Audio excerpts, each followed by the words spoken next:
महाराष्ट्र राज्यातील जिल्हा परिषद निवडणुका कोणत्याही क्षणी लागण्याची शक्यता असताना कलवंडे गटात राजकीय हालचालींना वेग आलाय.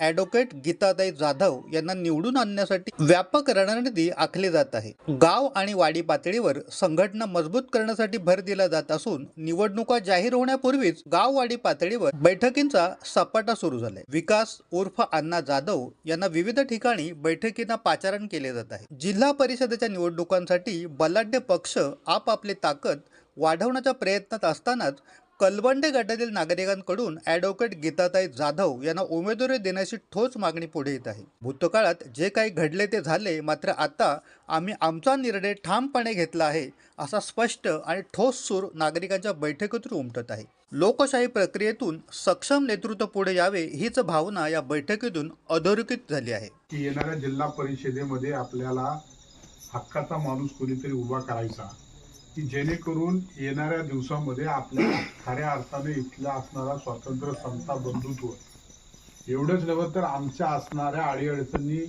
इथे असणाऱ्या ज्या ज्या विषयाला आम्हाला सामोरं जावं लागतं, आमचा इथे कोणत्याच विषयात म्हणा किंवा कोणत्याच बाबीमध्ये प्रतिनिधित्व चांगलं नसल्यामुळं किंवा आमचा हक्काचा माणूस नसल्यामुळं आम्हाला सगळ्या गोष्टीतून बेजार केलं जातं. आणि मग त्या निमित्ताने त्यांनी मीटिंग लावली आणि त्या मीटिंगमध्ये अनेक प्रश्न उभे केले. अनेक प्रश्नांची उत्तरं एकच होती, ते ज्याला इथल्या गोष्टी कळतात, इथल्या आमच्या आया बहिणींचा प्रश्न मांडता येईल, इथं आमच्या वयोवृद्धांचा प्रश्न मांडता येईल, इथं मुलांचा प्रश्न मांडता येईल, इथं विद्यार्थ्यांचा प्रश्न मांडता येईल, इथल्या शाळेचा प्रश्न मांडता येईल. एवढेच नव्हे तर आमच्या आया बहिणी आजही पाण्यासाठी लांब लचक जाऊन रांगातून एप्रिल मे महिन्यामध्ये जी परंपरा ह्या लोकांनी ठेवली ती तोडायची आहे. आपापसामध्ये हेवे दावे तोडून संपवायचे आहेत. खऱ्या अर्थाने विकास काय असतो तो आम्हाला दाखवायचा आहे आणि म्हणून आम्हाला हल्ला करायचा आहे जिल्हा परिषदेवर. आमचं हक्क आणायचा आहे, आमचं कर्तव्य आणायचं आहे, आमचं इथे असणारी ताकद उभी करायची आहे आणि म्हणून आम्हाला जिल्हा परिषद हल्ला करायचा आहे. का हल्ला करायचा आहे? मी असंही बोलू शकलो असतो की आम्हाला जिंकायचं आहे. जिंकतो कोण? जे हरले तर आम्ही हरलो नाहीये.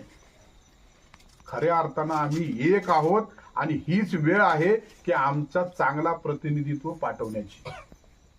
तुम्ही सगळ्यांनी विचार करायचा आहे.